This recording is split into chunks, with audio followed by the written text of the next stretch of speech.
Dental oral health services, says the website of New South Wales Health that we pay for.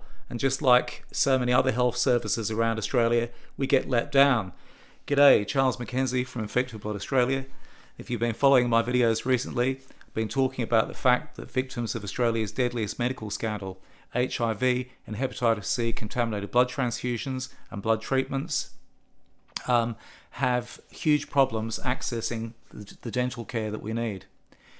When you're living with a virus or have lived with the effects of a virus for decades, our teeth disintegrate, and I've had mine literally just fall apart and implode over the years, and it's the same for many other victims in our group.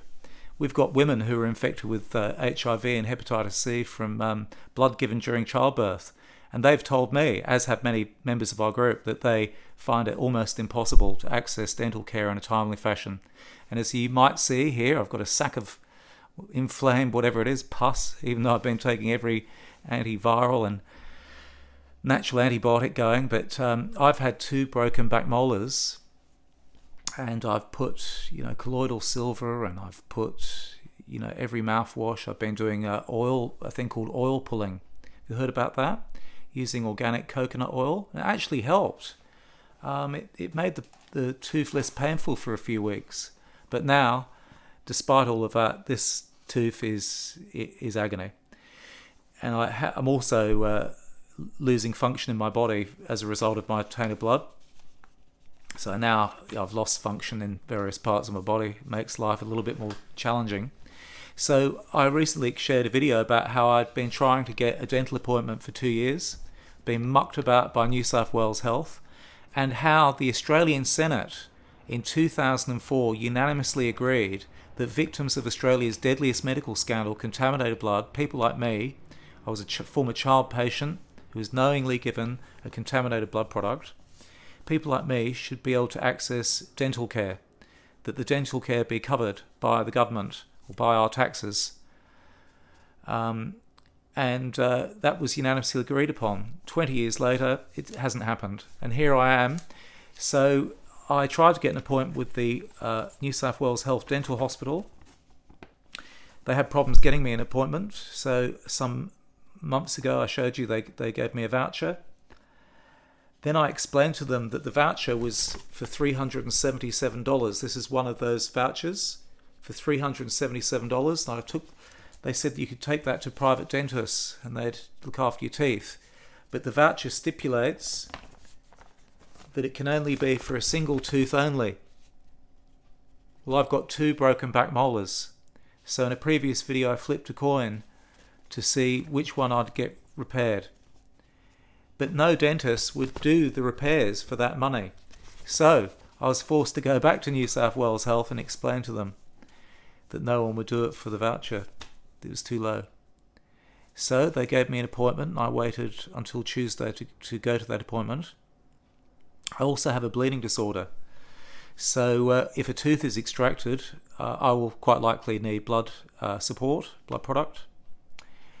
So it's not a trivial affair, and for me to move around these days is quite difficult. So they said they gave me the only appointment they had. I had to be there at 7:30 for an 8 a.m. appointment.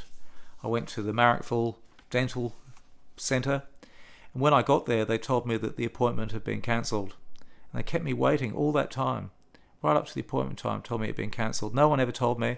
No one sent me a message so that I didn't have to travel all that way. As I say, I'm disabled. I didn't like that.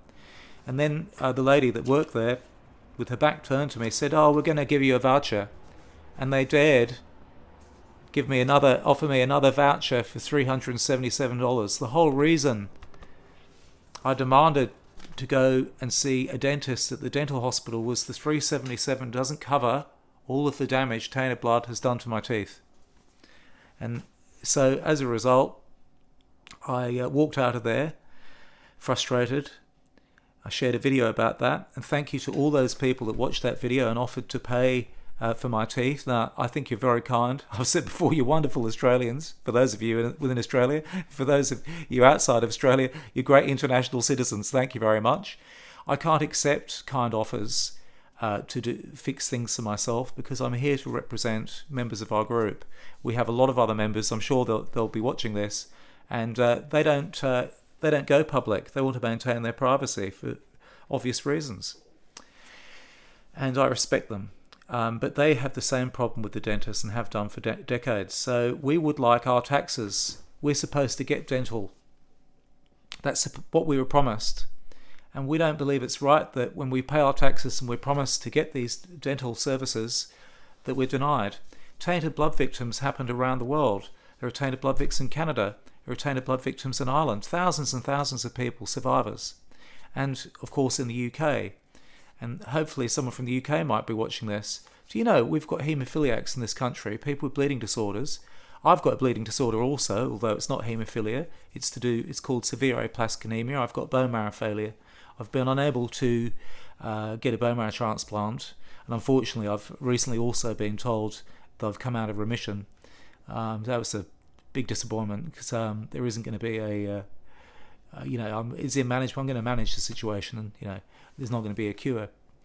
And do you know, I think it's in the UK, you get in England, in Scotland and Wales and Ireland, Northern Ireland, not confusing the two, Ireland of course, separate nation, separate government, but you get your dental covered.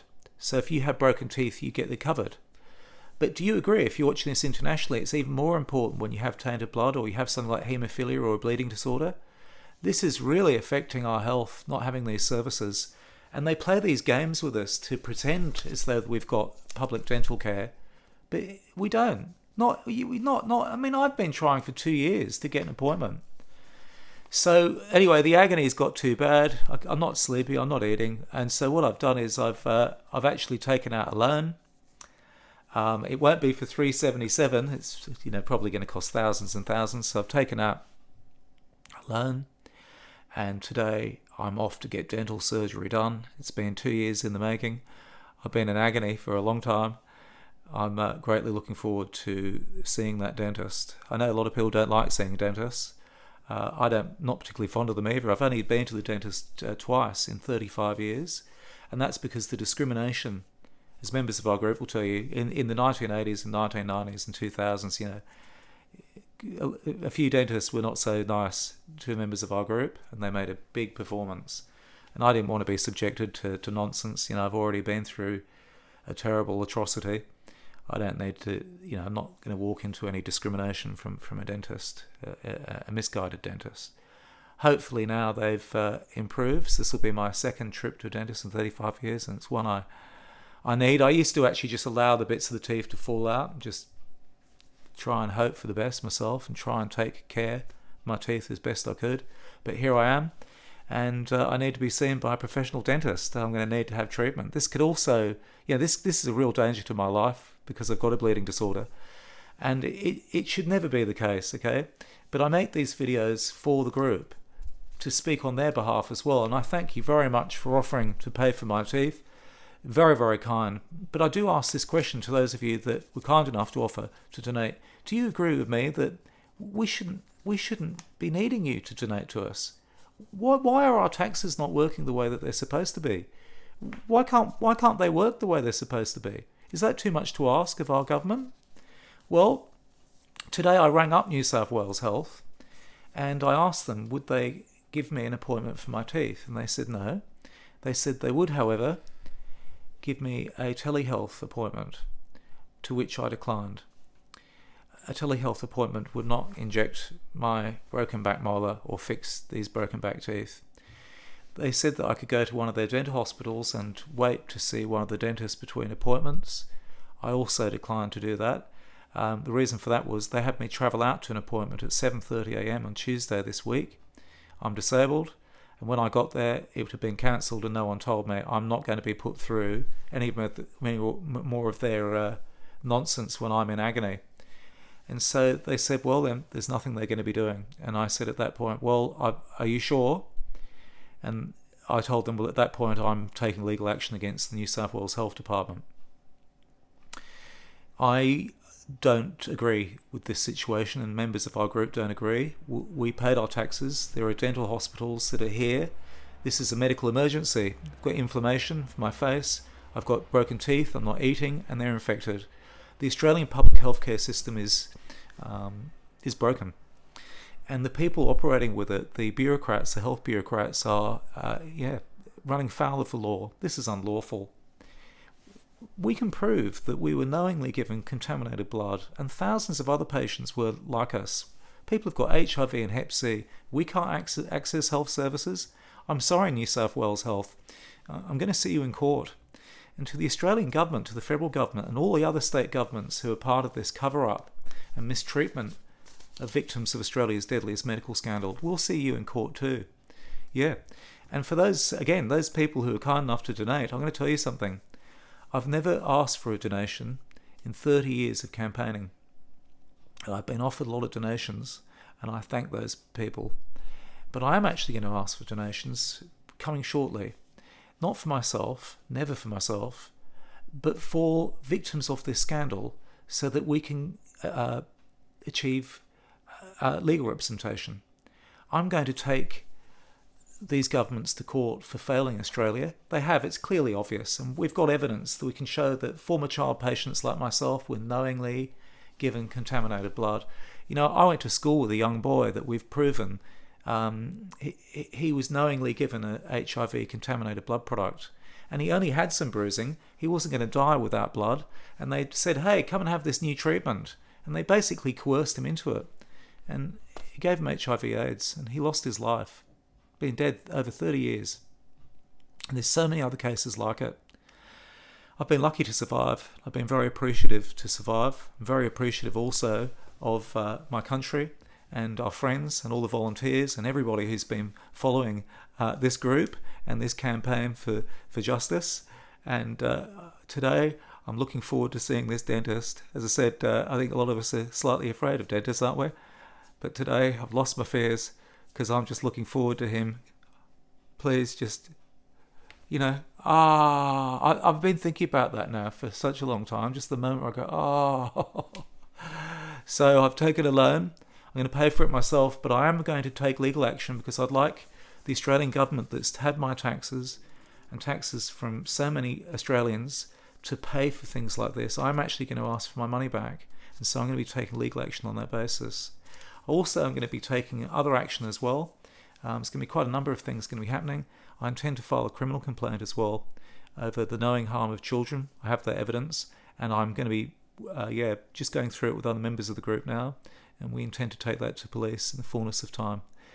Once again, if you'd like to support our campaign for a Royal Commission of Inquiry, you can do so by clicking on the link in our bio, or clicking on the link associated with this video if you're watching on another platform. I thank you very much for listening. Goodbye.